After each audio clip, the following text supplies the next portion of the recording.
2016च्या प्रश्नांकडे जाऊया. स्वदेशी आणि बहिष्कार या संघर्षाच्या पद्धती म्हणून प्रथमच केव्हा स्वीकारल्या गेल्या? पहिलं बंगालच्या फाळणी विरुद्ध आंदोलन त्यावेळेस, का होम रूल चळवळीच्या वेळेस, असहकार चळवळ, का सायमन कमिशनची भारत भेट त्यावेळेस? आपण पाहतोय की स्वदेशी आणि बहिष्कार या ज्या आहेत या संघर्षाच्या पद्धती म्हणून हा या जहालवादी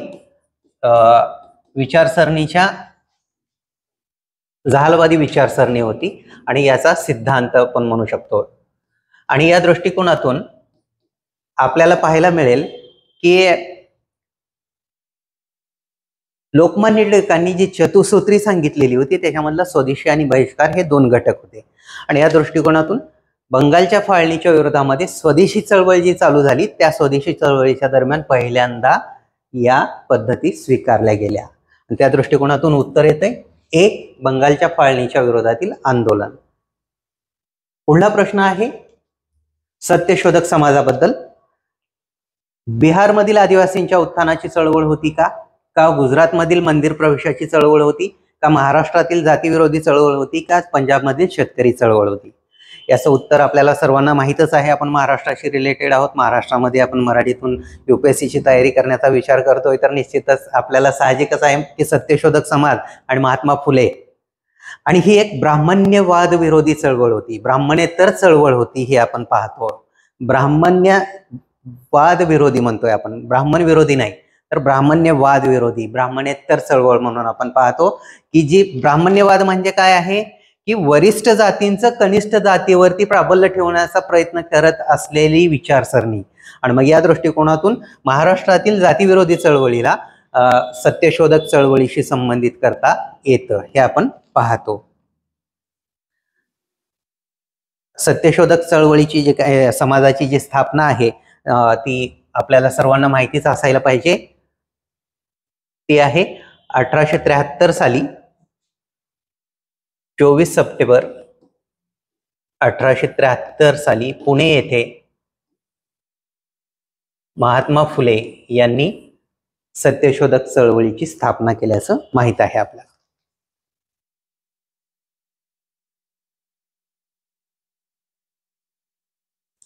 पुढला प्रश्न आहे मॉन्टेग्यू-चेम्स्फोर्ड प्रस्ताव कशाशी संबंधित होता?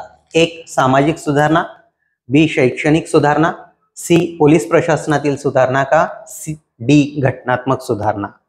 आपल्याला माहिती आहे की भारतामध्ये जे काही घटनात्मक सुधारणांच्या टप्पे सुरू झालेले होते त्याच्यामध्ये 1892चा काउन्सिल ऍक्ट, त्यानंतर 1909चा मोर्ले-मिंटो कायदा आणि त्यानंतर 1919चा कायदा म्हणजेच हा मॉन्टेग्यू-चेम्स्फोर्ड कायदा, ज्याला घटनात्मक सुधारणांचा कायदा असंही म्हटलं जातं.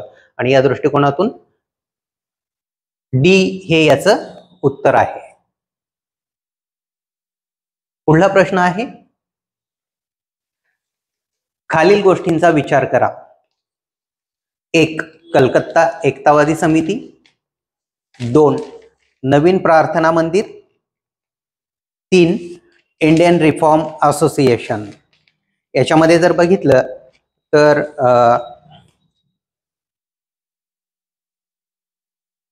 पहिल्यांदा कलकत्ता एकतावादी समिती जी आहे तर बंगालमधले सगळ्यात महत्वाचे जे काही समाज सुधारक आहेत, भारतातील म्हणतो आपण त्याला समाज सुधारणेचा अग्रदूत म्हणून आपण ओळखतो, ते म्हणजे राजा राममोहन रॉय यांच्याशी संबंधित आहे. 2 जे आहे नवीन प्रार्थना मंदिर हे ब्राह्मो समाजाशी संबंधित असल्याचं आपल्याला पाहायला मिळतं. न्यू डिस्पेन्शन टेबरनेल असं याला म्हटलं गेलेलं आहे. त्यानंतर इंडियन रिफॉर्म असोसिएशन जे आहे हे पण याचाच भाग असल्याचं आपल्याला पाहायला मिळतं. तर 2 आणि 3 हे याचं उत्तर आहे. नवीन प्रार्थना मंदिर आणि इंडियन रिफॉर्म असोसिएशन हे केशवचंद्र सेन यांच्याशी संबंधित असल्याचं आपल्याला पाहायला मिळतं, कारण केशवचंद्र सेन हे ब्राह्मो समाजाशी संबंधित होते, त्यामुळे हे दोन्ही त्याच्याशी संबंधित आहेत. कलकत्ता एकतावादी समिती आणि केशवचंद्र सेन यांचा संबंध नव्हता. केशवचंद्र सेन हे ब्राह्मो समाजाशी संबंधित असल्यामुळं नवीन प्रार्थना मंदिर आणि इंडियन रिफॉर्म असोसिएशन हे त्याचेच घटक असल्याचं आपल्याला समजतं. त्या दृष्टीनं उत्तर येतं 2 आणि 3. पुढला प्रश्न आहे 1907 मध्ये सुरत येथे भारतीय राष्ट्रीय काँग्रेसच्या विभाजनाचे मुख्य कारण काय होते? हा प्रश्न आत्ताच झालेला आहे, तरीही याचं उत्तर आपण शोधण्याचा प्रयत्न करूया. लॉर्ड मिंटो द्वारा भारतीय राजकारणामध्ये जातीयवादाची सुरुवात. बी, जहाल गटाचा मवाळ गटावरील ब्रिटिश सरकारशी वाटाघाटी करण्याच्या क्षमतेवर विश्वास. सी, मुस्लिम लीगची स्थापना. आणि डी, अरविंद घोष यांची भारतीय राष्ट्रीय काँग्रेसच्या अध्यक्षपदी निवडून येण्याची जी काही अक्षमता आहे त्याबद्दल. तर जे उत्तर आहे हे बी आहे. याचं जहाल गटाचा मवाळ गटावरील ब्रिटिश सरकारशी वाटाघाटी करण्याचा जो काही त्यांची क्षमता आहे याच्याबद्दल जहालवाद्यांना त्यांच्याबद्दल साशंकता होती आणि त्यामुळं जहाल गट आणि मवाळ गट यांच्यामध्ये सुरत या ठिकाणी पहिल्यांदा राष्ट्रीय काँग्रेसमध्ये फूट पडल्याचं दिसून येतं आपल्याला. पुढला प्रश्न आहे सर स्टॅफोर्ड क्रिप्स यांच्या योजनेची मुख्य कल्पना दुसऱ्या महायुद्धानंतर काय होती? एक, भारताला पूर्ण मान्यता दिली पाहिजे किंवा स्वातंत्र्य दिलं पाहिजे. बी, स्वातंत्र्य देण्यापूर्वी भारताचे 2 तुकडे झाले पाहिजेत म्हणजे फाळणी. सी, भारताला प्रजासत्ताक बनवले पाहिजे आणि ती राष्ट्रकुलमध्ये सामील होईल अशी अट घातली पाहिजे. का डी, भारताला डोमिनियन म्हणजेच वसाहतीचा दर्जा दिला पाहिजे. तर क्रिप्स मिशनची जी काही कल्पना होती किंवा त्यांची शिफारस होती ती आपल्याला दिसून येतं की डी म्हणजे याच्यामध्ये आपल्याला दिसून येईल की वसाहतीचा दर्जा दिला पाहिजे ही क्रिप्स मिशनची योजना होती. तर त्या दृष्टीनं उत्तर येतं याचं डी. आपण 2016 पर्यंतचे प्रश्न पाहिलेले आहेत. 2017 मध्ये जाऊया आपण. 2017 मध्ये पहिला प्रश्न होता ब्रिटिश राजवटीत भारतात रयतवारी सुरू करण्याशी खालीलपैकी कोणाचा संबंध होता? 1, Lord Cornwallis. 2, Alexander Read. 3, Thomas Munro. आणि या तिघापैकी योग्य उत्तर कुठलं?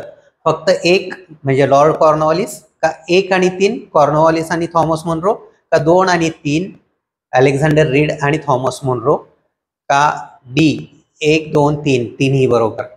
आता आपण इतिहासाचे विद्यार्थी म्हणून आपल्याला माहित आहे की लॉर्ड कॉर्नवॉलिस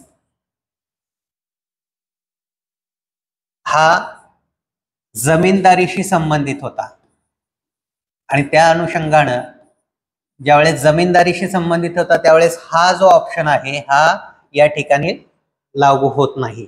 आणि इथं जर आपण पाहिलं ऑप्शन मध्ये एक कोणकोणत्या ठिकाणी आहे? एक ए मध्ये आहे, एक बी मध्ये आहे आणि डी मध्येही एक आहे. याचा अर्थ एक ज्या ठिकाणी आहे ते ऑप्शन चुकीचे असणार आहेत. म्हणजेच याचा अर्थ सी हा उत्तर येतं. अलेक्झांडर रीड आणि थॉमस मुनरो. रीड आणि मुनरो यांनी रयतवारी जी काही सेटलमेंट आहे ते मद्रास प्रांतामध्ये पहिल्यांदा सुरू केली. आणि महाराष्ट्रामध्ये आपण काय पाहतोय की महाराष्ट्रामध्ये ही रयतवारी पद्धत जी आहे ती लॉर्ड एल्फिन्स्टन हा जो महाराष्ट्राचा मुंबईचा पहिला गव्हर्नर होता त्याने मुंबई प्रांतामध्ये सुरू केली. तत्कालीन मुंबई प्रांत म्हणजे आताचा महाराष्ट्र, काही कर्नाटकचा भाग आणि त्याचबरोबर गुजरात हे सर्व मिळून मुंबई प्रांत व्हायचा. तर त्या दृष्टीनं मुंबई प्रांतामध्ये लॉर्ड एल्फिन्स्टननं रयतवारी सुरू केली होती. तर याचं उत्तर येते रीड आणि मुनरो हे याचं उत्तर आहे. आपण पुढल्या प्रश्नाकडे जर गेलं तर 1929च्या व्यापार विवाद कायद्याने कशाची तरतूद केली? 1, उद्योगांच्या व्यवस्थापनात कामगारांचा सहभाग. 2, औद्योगिक विवाद शांत करण्यासाठी व्यवस्थापनाला मनमानी अधिकार. 3, व्यापार विवाद झाल्यास ब्रिटिश न्यायालयाचा हस्तक्षेप. 4, न्यायाधिकरणाची व्यवस्था आणि संपावर बंदी. तर 1929चा हा व्यापार विवाद कायदा जो आहे ट्रेड डिस्प्यूट ऍक्ट म्हणतो आपण याला, जो ट्रेड डिस्प्यूट ऍक्ट आहे याबद्दलच आपल्याला माहिती आहे की या विधेयकाच्या दृष्टिकोनातूनच हा जो कायदा आहे न्यायाधिकरणाची व्यवस्था आणि संपावर बंदी म्हणजे ट्रेड डिस्प्यूट झाले तर संप करण्याला बंदी असेल आणि त्याचबरोबर ट्रेड डिस्प्यूट सेटलमेंटसाठी एक न्यायाधिकरण स्थापन करण्यात येणार होतं. हा कायदा एक प्रकारे याच कायद्याच्या अनुषंगानं भगतसिंगांनी आपल्याला माहिती आहे की असेंब्लीमध्ये बॉम्बस्फोट केलेला होता राजगुरू आणि भगतसिंग यांनी. जे म्हटलं गेलं होतं की बहिऱ्या सरकारला ऐकू जाण्यासाठी आपण हा बॉम्बस्फोट करत आहोत. पुढला प्रश्न आहे, खालील विधाने विचारात घ्या. 1. कारखाना अधिनियम 1881 औद्योगिक कामगारांचे वेतन निश्चित करण्याच्या उद्देशाने पारित करण्यात आला आणि कामगारांना संघटना तयार करण्याचा अधिकार देण्यात आला. तर NM लोखंडे हे ब्रिटिश भारतातील कामगार चळवळीचे संघटन करणारे अग्रणी दूत म्हणतो आपण त्यांना. तर याच्यापैकी कुठलं बरोबर आहे? तर पहिलं प्रश्न जो काही पर्याय आहे, कारखाना अधिनियम 1891 औद्योगिक कामगाराचे वेतन निश्चित करण्याच्या उद्देशाने आणि कामगारांना संघटना तयार करण्याचा. तर याच्यामध्ये हे चुकीचं आहे की कामगारांना संघटना स्थापन करण्याचा अधिकार या ठिकाणी मिळालेला नव्हता 1881च्या औद्योगिक कायद्यानुसार. पण NM लोखंडे हे भारतातील कामगार चळवळीचे पहिले जनक म्हणता येऊ शकतो किंवा अग्रणी दूत म्हणू शकतो आपण त्यांना. त्यामुळे उत्तर जे आहे फक्त बी हे दुसरं उत्तर बरोबर आहे. यानंतर 1927च्या बटलर समितीचा उद्देश काय होता? 1. केंद्र आणि प्रांतीय सरकारांच्या अधिकार क्षेत्राचं निर्धारण करणं. 2. भारतासाठी राज्य सचिवांच्या अधिकारांची निर्धारित करणं. 3. राष्ट्रीय वर्तमानपत्रावर सेन्सरशिप लादणं. आणि 4. भारत सरकार आणि भारतीय राज्य यांच्यातील संबंध सुधाराबद्दल. आता या ठिकाणी सगळ्यात महत्त्वपूर्ण जर बघितलं तर आपल्याला लक्षात येईल की केंद्र आणि प्रांतीय सरकारांच्या अधिकारांचं जे काही वाटप आहे ते द्वैध प्रशासन, त्या अनुषंगाने द्वैध प्रशासन व्यवस्था किंवा द्वैध व्यवस्था म्हणून 1919च्या कायद्यानं करण्याचा प्रयत्न होता. भारतासाठीचे जे काही राज्य सचिव होते त्यांच्या अधिकाराचं निर्धारण करण्याचा काही संबंध या ठिकाणी नाही आणि वर्तमानपत्रांशी सेन्सरशिपचा काही संबंध नाही. पण भारत सरकार आणि भारतीय राज्ये यांच्यातील संबंध सुधाराबद्दल मात्र ही बटलर समिती या ठिकाणी आणली गेलेली होती. पुढल्या प्रश्नाकडे वळूया. खालील जोड्या विचारात घ्या. राधाकांता देव ब्रिटिश इंडियन असोसिएशनचे पहिले अध्यक्ष, गजलू लक्ष्मी नरसू चेट्टी मद्रास महाजन सभेच्या संस्थापक आणि सुरेंद्रनाथ इंडियन असोसिएशनचे संस्थापक. सुरेंद्रनाथ बॅनर्जी हे असं आहे, फक्त सुरेंद्रनाथ असं नाहीये. तर याच्यामध्ये जर पाहिलं तर फक्त 1 का 1 आणि 3 का 2 आणि 3 का 1 2 3 बरोबर आहे. तर या ठिकाणी मद्रास महाजन सभेला गजलू लक्ष्मी नरसू चेट्टी हे नव्हते. तर मद्रास महाजन सभेला आपण काय पाहतो, या ठिकाणी वीर राघवाचारी, रामास्वामी मुदलियार आणि पी आनंद चार्लो या तिघांचा सहभाग मद्रास महाजन सभेशी संबंधित होता. आणि त्यामुळं 2 ज्या ठिकाणी आहे त्या ठिकाणचं उत्तर हे चुकीचं असणार आहे. आणि या दृष्टीने आपण पाहतोय की 2 कोणकोणत्या, सी मध्ये आणि डी मध्ये 2 आहे, म्हणजे हे दोन्ही चुकीचे असणार आहेत. आणि फक्त 1 पण नाही, कारण इंडियन असोसिएशनचे संस्थापक हे सुरेंद्रनाथ बॅनर्जी होते, हे निश्चितच आहे. आणि त्या दृष्टिकोनातून 1 आणि 3 हे उत्तर बरोबर आहे.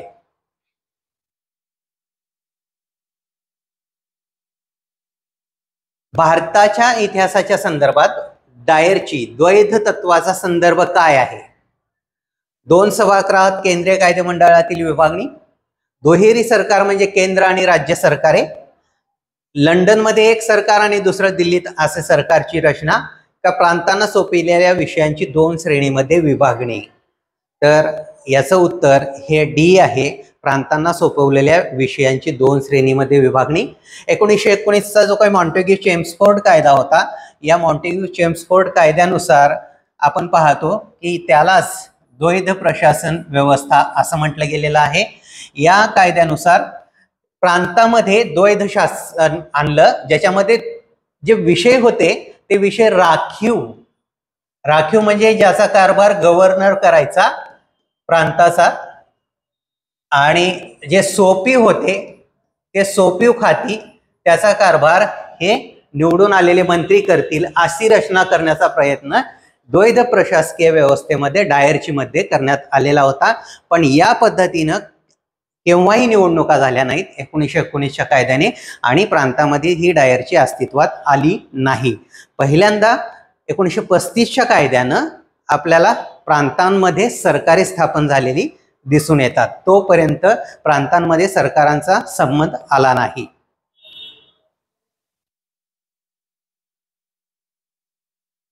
पुढला प्रश्न आहे, भारतीय स्वातंत्र्य लढ्याच्या संदर्भात खालील घटनांचा विचार करा.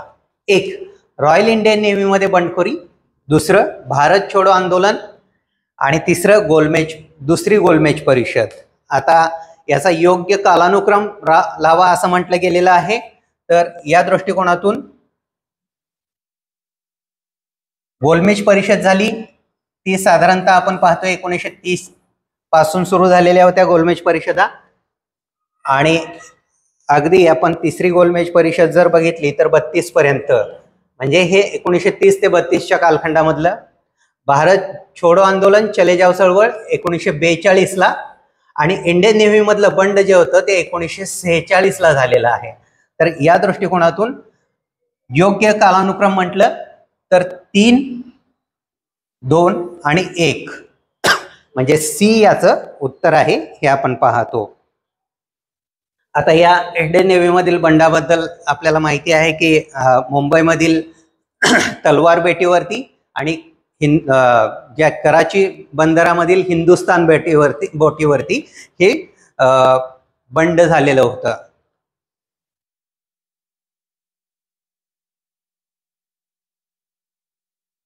पुढे जाऊया आपण 2018चे प्रश्न जे आहेत त्याकडे. वुड्स डिस्पॅच बाबत खालील पैकी कोणती विधाने सत्य आहेत? वुड्स डिस्पॅच, हा वुड्स डिस्पॅच जो आहे काय आहे नेमका, तर 1854 ला वुड्स डिस्पॅच हा प्रस्ताव सादर करण्यात आलेला होता. अनुदान प्रणाली सुरू करण्यात आली. याच्यानुसार विद्यापीठांच्या स्थापनेची शिफारस करण्यात आली आणि शिक्षणाचे माध्यम म्हणून इंग्रजी शिक्षणाच्या स्तरांची शिफारस करण्यात आली. तर याच्यामध्ये कुठलं योग्य आहे?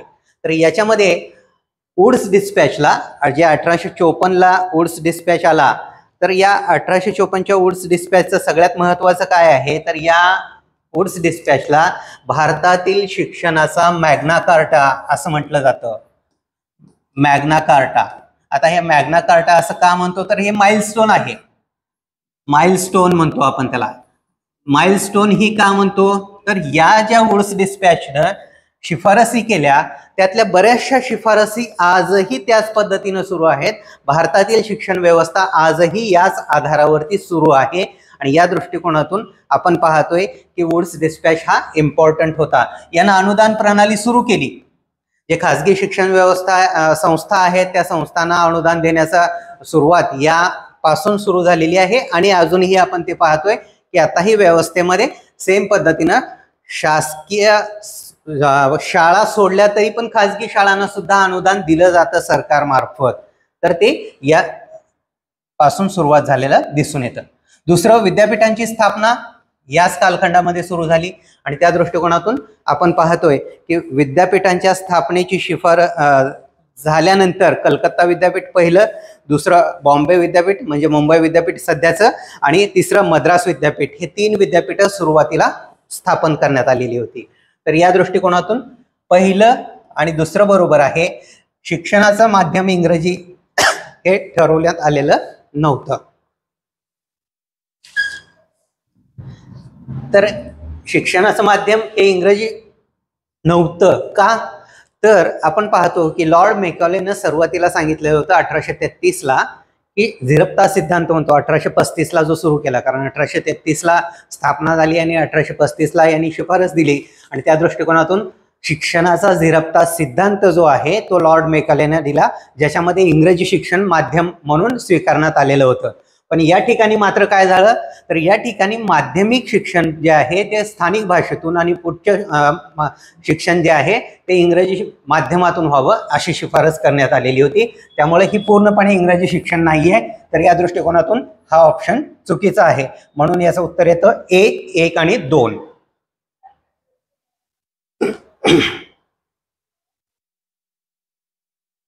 पुढला प्रश्न आहे, भारतातील वसाहती राजवटीत शैक्षणिक संस्थांच्या संदर्भात पुढील जोड्या विचारात घ्या. 1. बनारस संस्कृत महाविद्यालय. भारतातील वसाहती राजवटीत शैक्षणिक संस्थांच्या संदर्भात पुढील जोड्या विचारात घ्या. 1. बनारस संस्कृत.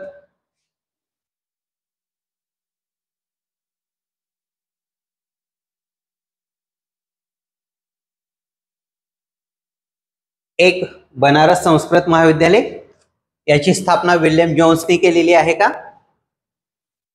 दुसरं, कलकत्ता मदरसा, याची स्थापना वॉरन हेस्टिंग्सने केलेली आहे का? आणि तिसरं, फोर्ट विल्यम कॉलेजची स्थापना आर्थर वेलेस्ली यांनी केलेली आहे का? वरीलपैकी कोणत्या जोड्या बरोबर आहेत? तर बनारस संस्कृत महाविद्यालय जे आहे ते विल्यम जोन्स यांनी नाही, तर जोनाथन डंकन यांनी स्थापन केलेलं होतं. तर विल्यम जोन्स यांनी काय केलं, भागवत गीता जे आहे त्याचं भाषांतर केल्याचं आपल्याला दिसून येतं. म्हणजे गीतेचं भाषांतर विल्यम जोन्सनी केलेलं होतं. कलकत्ता मदरसा याची स्थापना वॉरन हेस्टिंग्सने केली. तर फोर्ट विल्यम कॉलेज याची स्थापना 1800 साली लॉर्ड वेलस्ली यांनी केली होती. Lord Wellesley rather than Arthur Wellesley. Arthur Wellesley हे लॉर्ड वेलस्लीचे भाऊ होते, परंतु त्या अनुषंगाने यांनी आर्थर वेलस्ली प्रश्नामध्ये दिलेला आहे, तर त्या दृष्टीने हे चुकीचं ठरतं. म्हणजे फक्त बी हे इथं बरोबर येतं, फक्त 2 नंबरचा जे काही ऑप्शन आहे तो बरोबर आहे. तर या दृष्टिकोनातून विल्यम जोन्स नाही तर जोनाथन डंकन आणि आर्थर वेलस्लीच्या ऐवजी लॉर्ड वेलस्ली. पुढला प्रश्न आहे, खालीलपैकी कोणती घटना सर्वप्रथम घडली? 1. स्वामी दयानंद यांनी आर्य समाजाची स्थापना केली. दुसरं, दीनबंधू मित्र यांनी निर्दर्पण स्थापन केलं किंवा लिहिलं. तर तिसरं, बंकिमचंद्र चट्टोपाध्याय यांनी आनंदमठ लिहिलं. आणि चौथं, डी. सत्येंद्रनाथ टागोर पहिले ICS अधिकारी झाले. तर याच्यामध्ये जर आपण पाहिलं तर स्वामी दयानंद सरस्वती यांनी जे काही आर्य समाज स्थापन केला तो 1875 साली स्थापन केला. दीनबंधू मित्र यांनी नीलदर्पण जे लिहिलं ते नीलदर्पण 1860 साली लिहिलेलं होतं. 1860. बंकिमचंद्र चट्टोपाध्याय यांनी आनंदमठ जे लिहिलं ते आनंदमठ आपण पाहतो की 1882च्या दरम्यान साधारणपणे आनंदमठ लिहिलेलं होतं. आणि सत्येंद्रनाथ टागोर जे आहेत ते सत्येंद्रनाथ टागोर 1864 मध्ये हे ICS अधिकारी झाले. आता यावरून आपल्याला लक्षात येईल 1860 म्हणजे दुसरं जे आहे दीनबंधू मित्र यांनी नीलदर्पण लिहिलं हे याचं उत्तर असणार आहे. कारण इतर ज्या घटना आहेत ते यानंतर झालेल्या आहेत 1864, 75 आणि 82. म्हणजे 1860 ला पहिल्यांदा नीलदर्पण आलं, त्यामुळं ही घटना जी आहे ती सर्वप्रथम घडलेली होती. 1920 मध्ये खालीलपैकी कोणी स्वराज्य सभा असे नाव बदलले? 1. All India home rule league, का दुसरं हिंदू महासभा, का तिसरं दक्षिण भारतीय लिबरल फेडरेशन, का the servants of India society. तर याचं जे काही उत्तर आहे तर all India home rule league 1920 मध्ये यांनी स्वराज्य सभा असं नाव बदललेलं दिसून येतं. कारण ही होम रूल लीग, ह्या होम रूलचा आपण पाहतोय की 2 होम रूल 1916 ला सुरू झालेल्या होत्या. एक होती ती म्हणजे ॲनी बेझंट यांची होम रूल चळवळ आणि दुसरी होती ती म्हणजे लोकमान्य टिळकांची होम रूल चळवळ. तर त्या दृष्टिकोनातून 1920 मध्ये ही all India home rule league याचे नाव जे आहे स्वराज्य सभा म्हणून बदलण्यात आलं. पण ही 1920 ला लोकमान्य टिळकांच्या मृत्यूनंतर ही जी आहे ही काँग्रेसमध्ये विलीन करण्यात आली. आणि तरीही त्यातला जो काही घटक मांडणारा एक वेगळा काही कार्यकर्ते होते ते स्वराज्य सभा या नावानं पुढे चालू राहिले. खालीलपैकी कशामुळे भारतात इंग्रजी शिक्षण सुरू झाले? एक, सनद कायदा 1813, 1813चा चार्टर ऍक्ट. दुसरं 1823 ची सार्वजनिक निर्देश सामान्य समिती. आणि तिसरं प्राच्यविद्यावादी आणि इंग्लिस्ट विवाद. जो आपण पाहतोय की हा विवाद जो आहे, हा विवाद म्हणजेच काय, लॉर्ड मेकॉले समितीची स्थापना. विल्यम बेंटिक याच्या दरबारामध्ये ज्यावेळेस ओरिएंटलिस्ट म्हणजे पारंपरिक शिक्षण द्यावं म्हणणारे आणि एंग्लिस्ट म्हणजे आधुनिक म्हणजे इंग्रजी शिक्षण द्यावं म्हणणारे यांच्यामध्ये वाद निर्माण झाला आणि हा वाद लॉर्ड विल्यम बेंटिकच्या दरबारात पोहोचला आणि त्यांनी या मेकॉले समितीची स्थापना केली. इथूनच आधुनिक भारतामध्ये इंग्रजी शिक्षणाची सुरुवात झाली. 1823 ला सार्वजनिक निर्देश सामान्य समिती म्हणजे शिक्षणासाठी एक समिती स्थापन करण्यात आलेली होती आणि या समितीने भारतामध्ये कशा पद्धतीचं शिक्षण दिलं जावं या दृष्टिकोनातून कामकाज सुरू केलं आणि त्यांनी एक प्रकारे इंग्रजी शिक्षणाला महत्त्व दिल्याचं दिसून येतं. पुढं सनद कायदा 1813 म्हणजे चार्टर ऍक्ट 1913 यानं पहिल्यांदा भारतामध्ये शिक्षणासाठी 1 लाख रुपयाची तरतूद करण्यात आली. तर याच्यामध्ये जर बघितलं तर हे तिन्ही जे काही ऑप्शन्स आहेत ते बरोबर आहेत आणि त्यामुळं याचं उत्तर येतं डी 1, 2, 3. त्यानंतर 19व्या शतकात भारतातील ब्रिटिश राजवटीचा एक आर्थिक परिणाम म्हणजे काय होता? 19वे शतक याचा अर्थ काय आहे? साधारणतः 1757 ते 1800 हा कालखंड आपण 18वे शतक म्हणतो आणि 19वे शतक 1800च्या नंतरचा कालखंड म्हणजे जोपर्यंत बऱ्यापैकी भारतामध्ये इंग्रजांची सत्ता प्रस्थापित झालेली होती. आणि या दृष्टिकोनातून विचार करायला गेलं तर या ब्रिटिश राजवटीचा आर्थिक परिणाम काय होता? तर भारतातील हस्तकला निर्यातीत वाढ झाली का? भारतातील मालकीच्या कारखान्यांच्या संख्येत वाढ झाली का? का भारतातील शेतीचं व्यापारीकरण झालं का शहरी लोकसंख्यामध्ये झपाट्याने वाढ झाली?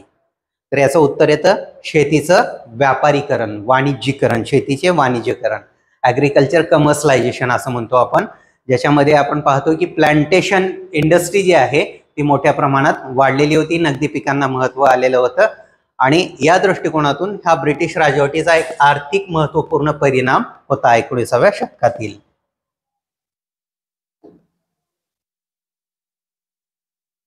संथाल उठावानंतर सरकारने कोणत्या उपाययोजना केल्या? एक, संथाल परगणा नावाचा प्रदेश तयार केला. 2, संथाळांची जमीन बेकायदेशीर ठरवून संथाल उठावानंतर सरकारने काय उपाययोजना केल्या? एक, संथाल परगणा नावाचा प्रदेश तयार केला. 2, संथाळांची जमीन बेकायदेशीर ठरवून त्या जमीन संथाळ नसलेल्या लोकांना दिल्या. तर यापैकी कुठले बरोबर आहेत? तर याच्यामध्ये जर आपण पाहिलं तर हे दोन्हीही बरोबर आहेत. कारण ब्रिटिश सरकारनं ज्यावेळेस संथाळ उठाव झाला 1855-56च्या आसपास, जे राजमहल टेकड्या ज्या आहेत बिहार मधील त्या एरियामधले जे काही आदिवासी लोक होते ते संथाळ होते, तर त्यांनी ब्रिटिश सरकार विरोधात हा उठाव केल्याचं आपल्याला दिसून येतो. तर याच्यामध्ये संथाळ परगणा या नावाचा एक प्रदेश तयार करण्यात आला आणि त्याचबरोबर संथाळांचं आर्थिक कंबरड मोडण्यासाठी किंवा पुन्हा हे लोक ब्रिटिशांच्या विरोधामध्ये बंड करू नयेत म्हणून ब्रिटिशांनी काय केलं, यांच्या जमिनी ज्या आहेत त्या काढून घेतल्या आणि त्या इतर लोकांना दिल्या. पुढला प्रश्न आहे,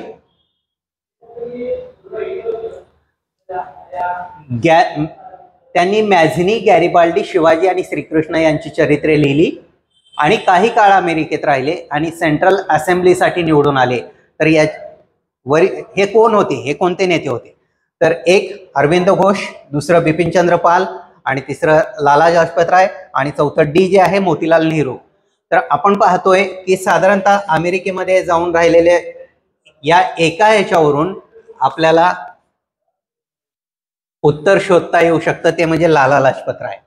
तर लाला लजपत राय हे याचं उत्तर आहे. त्यांनी मॅझिनी, गॅरिबाल्डी, शिवाजी यासारखी चरित्र लिहिलेली आहेत आणि त्याचबरोबर अमेरिकेमध्ये काही काळ ते राहिलेले आहेत आणि त्याशिवाय त्यांनी सेंट्रल असेंब्ली म्हणजे केंद्रीय विधानसभा आहे, तर केंद्रीय विधिमंडळासाठी ते निवडून आलेले होते. याचं उत्तर आहे लाला लजपत राय.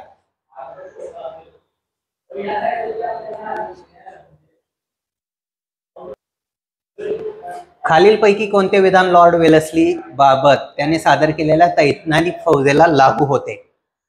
लॉर्ड वेलेस्ली यांनी तैनाती फौजेचं धोरण जे आहे ते आणलं.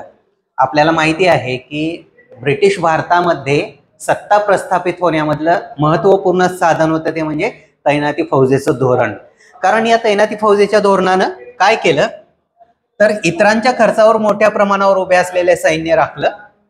दुसरं, नेपोलियनच्या धोक्यापासून भारताला सुरक्षित ठेवण्यासाठी म्हणून ही प्रणाली लागू केली. कंपनीसाठी निश्चित उत्पन्न सुरक्षित करण्यासाठी म्हणून लागू केली. का भारतीय राज्यावरती ब्रिटिश श्रेष्ठत्व प्रस्थापित करण्यासाठी ही व्यवस्था आणली. तर कुठलं ऑप्शन जो आहे हा लागू होत नाही असं म्हटलेलं आहे. तर ब्रिटिशांसाठी किंवा कंपनीसाठी निश्चित उत्पन्नासाठी म्हणून ही व्यवस्था आणली नव्हती. तर ही व्यवस्था आणली होती की इतरांच्या खर्चावर, म्हणजे जसं ज्या संस्थानिकांनी तैनाती फौज स्वीकारलेली आहे ते ब्रिटिश सैन्याचा खर्च करायचे, त्यामुळं हे बरोबर आहे. दुसरं, फ्रान्सचा धोका जो काही आहे तो मोठ्या प्रमाणामध्ये ब्रिटिश राजवटीला आहे, ही एक भूमिका होती आणि तेही बरोबर आहे. आणि या ठिकाणी तिसरं डी जे आहे, भारतीय राज्यावरती ब्रिटिश श्रेष्ठत्व प्रस्थापित करणे. आणि त्या दृष्टिकोनातून जर बघितलं तर या तैनाती फौजेनं भारतीय राजे जे आहेत, प्रिन्सली स्टेट्स म्हणतो आपण त्याला, संस्थानिक म्हणतो, तर या संस्थानिकांना आपल्या ताब्यात घेतलं एक प्रकारे. आणि हे राज्य म्हणजे काय आहे तर एक प्रकारे वाघ जो होता पण तो कसला, दात आणि नख नसलेला. आणि त्या दृष्टिकोनातून ब्रिटिश श्रेष्ठत्व या तैनाती फौजेनं राखलं हे दिसून येतं.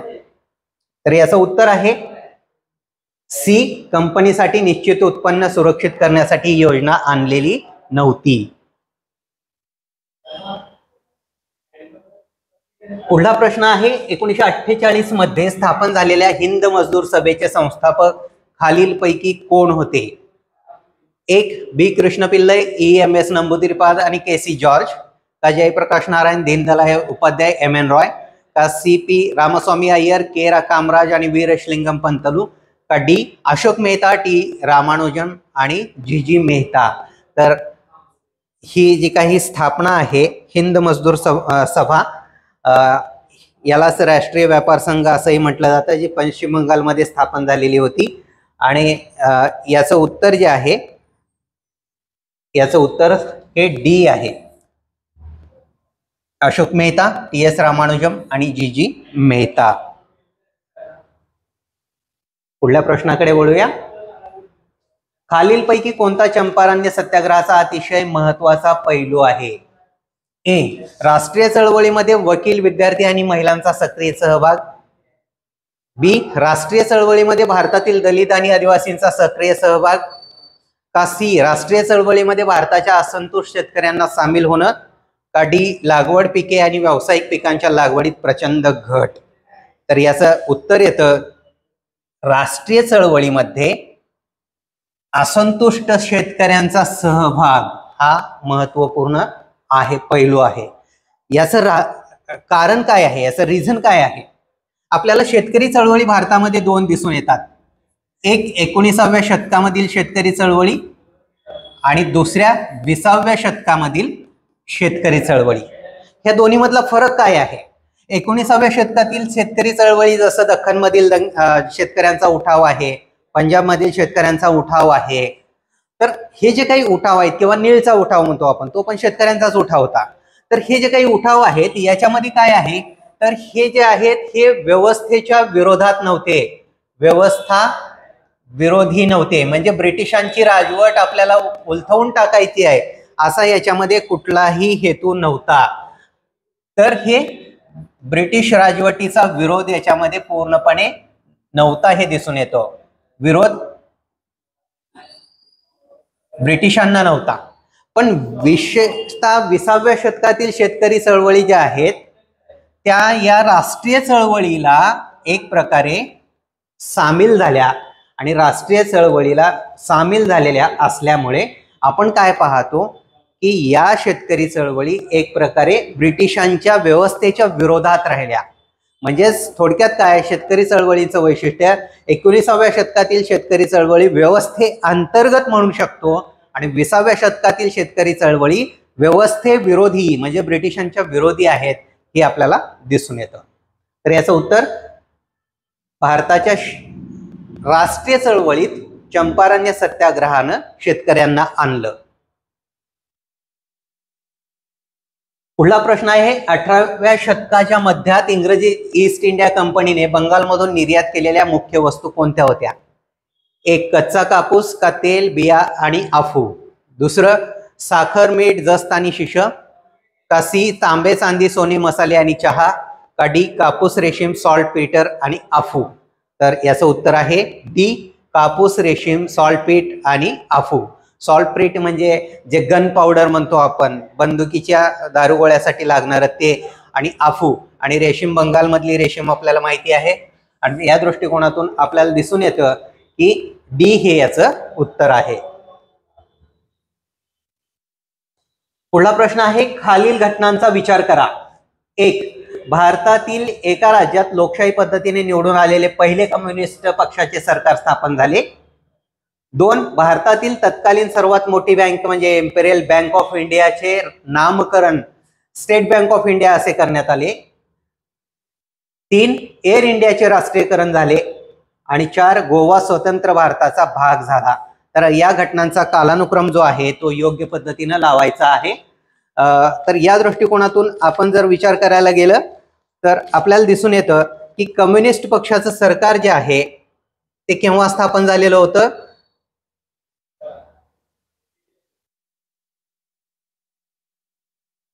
तर 1951 मध्ये हे सरकार स्थापन झालेलं होतं. त्याचबरोबर तर केरळमध्ये पहिलं कम्युनिस्ट सरकार स्थापन झालं 1957 ला.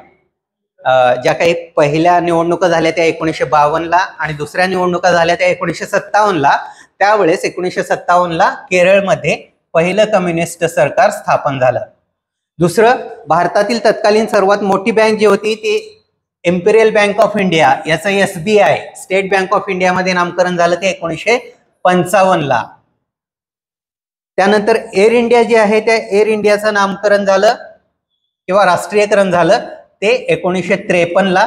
जे आता अलीकडील काळामध्ये आपण पाहतो की हे एअर इंडिया पण ज्या सध्याच्या सरकारनं विकली किंवा हँडओव्हर केली ती टाटा ग्रुपला. तर ही एअर इंडिया 1953 ला, पूर्वी टाटानी सुरू केलेली होती, पुन्हा ती टाटाकडेच गेली. चौथं, गोवा स्वतंत्र झाला तो म्हणजे 61 ला, 1961. तर याचा योग्य क्रम जर बघितला तर 3, 2, 1, 4. 3, 2, 1, 4 म्हणजे बी हे याचं उत्तर आहे.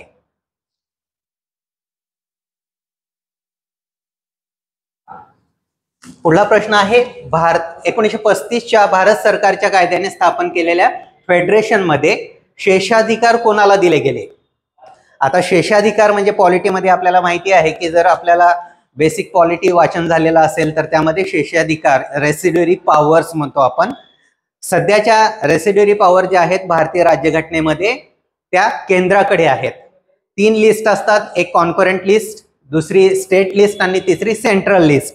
म्हणजे केंद्र सूची, राज्य सूची आणि समवर्ती सूची. ही समवर्ती सूचीची संकल्पना आपल्याला माहिती आहे की आपण ऑस्ट्रेलियाकडून स्वीकारलेली आहे. आणि ही जी काही संकल्पना आहे त्या आधारे 1935च्या कायद्यामध्ये शेषाधिकार जे आता सध्या केंद्र शासनाकडे आहेत ते शेषाधिकार गव्हर्नर जनरलकडे त्या काळामध्ये देण्यात आलेले होते.